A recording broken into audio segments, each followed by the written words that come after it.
बंटवारे की बात कर दी। तू क्यों चुप है? तुझे भी तो अपना हिस्सा चाहिए होगा ना? नहीं माँ, ये आप कैसी बात कर रहे हो?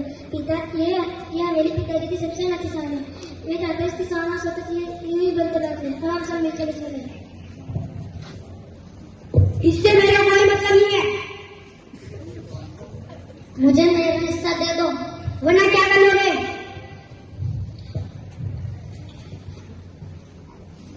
मुझे मेरा हिस्सा दे दो, वरना क्या करोगे?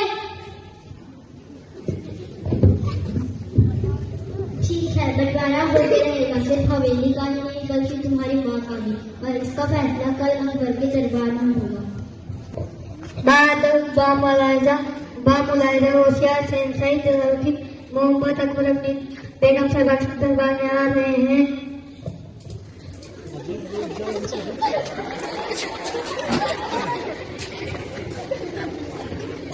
बीरबल महाशय दरबार में आ रहे हैं।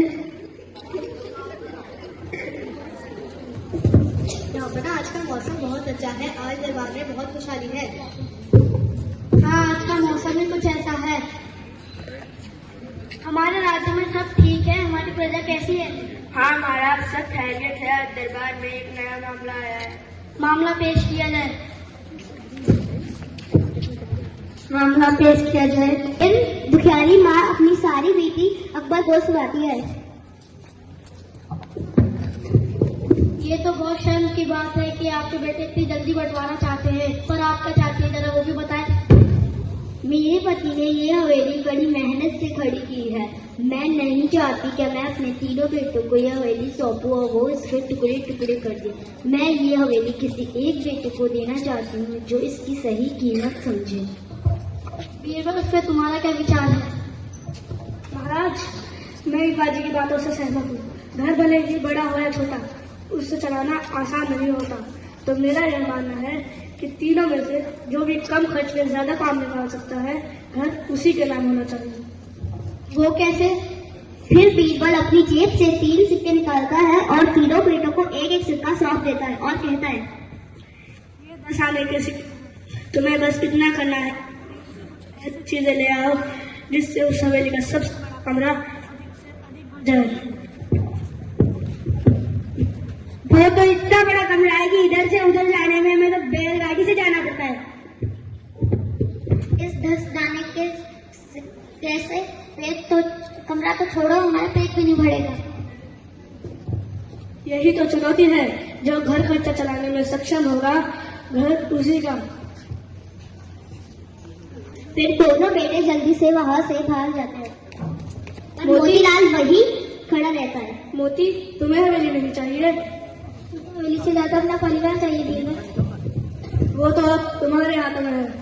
वो कैसे बीरबल? देखो, अगर तुम्हारे भाई जीते तो तुम्हारा घर भी जाएगा और परिवार भी, लेकिन अगर तुम जीते तो तुम्हारे भाइयों के पास तुम्हारे साथ रहने के अलावा और कोई चारा नहीं है। अब इस परिवार को टूटने से तुम ही बचा सकते हो। जल्दी जाओ, वक्त कम है। फिर मोतीलाल वहाँ से भाग जाता है। तीसरा दृश्य, हीरालाल और पन्नालाल तो वहाँ पहुँच जाते हैं, लेकिन मोतीलाल का कोई पता नहीं था। चलो, समय नहीं गवाते हैं। हीरालाल, तुम बड़े हो, बताओ तुम ऐसी कौन सी चीज लाए हो जिससे कमरा अधिक से अधिक भर जाए।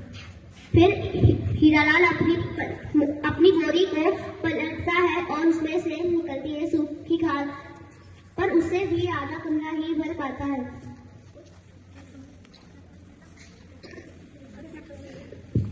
फिर पन्ना हंसता है, हा, ये तो तुम्हारे खोपड़ी की तरह आधा खाली निकला। फिर पन्ना भी अपनी बोरी को पलटता है और चारों तरफ पंख फैलाता है, लेकिन वह भी कुछ फीट जाकर खत्म हो जाता है।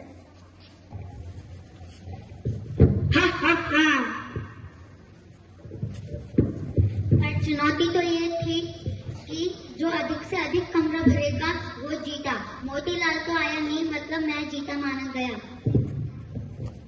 फिर मोतीलाल वहां पहुंचता है, परंतु खाली हाथ। मोतीलाल, तुम कुछ नहीं लाए? ये मैं तुम्हारी चुनौती से अनुसार बजा दिया तो था पर वहाँ।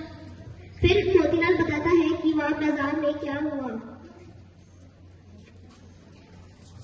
बेटा क्यों रो रहे हो? अरे क्या बताऊं भाई साहब, ये कब से जिद पकड़ कर बैठा है कि इसे नया कुर्ता चाहिए।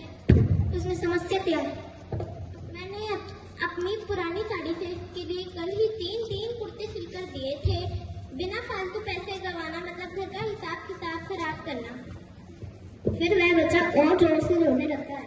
अरे चुप भी हो जाओ, आंसू से पूरा राज्य भर दोगी क्या? फिर मोतीलाल के दिमाग में एक योजना आती है, वो वहाँ से भाग जाता है। इसे मैं बचाते रखूंगा, फिर कभी काम।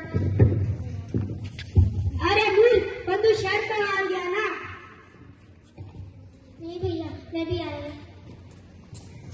फिर मोतीलाल अपने साथ एक लालटेन लेकर आता है और कहता है, पिताजी ने 5 आने में चले गया था, अब दे दे इसको। फिर मोतीलाल उस लालटेन को जलाता है। फिर वह लालटेन अपनी कोमल प्रकाश से पूरे कमरे को भर देता है। क्यों भर गया ना तुम, और इससे पैसे भी बचे, और इस लालटेन से पिताजी की यादें भी हमेशा जुड़ी रहेगी। वाह मोतीलाल, तुमने तो कमाल कर दिया। अब चुनौती के अनुसार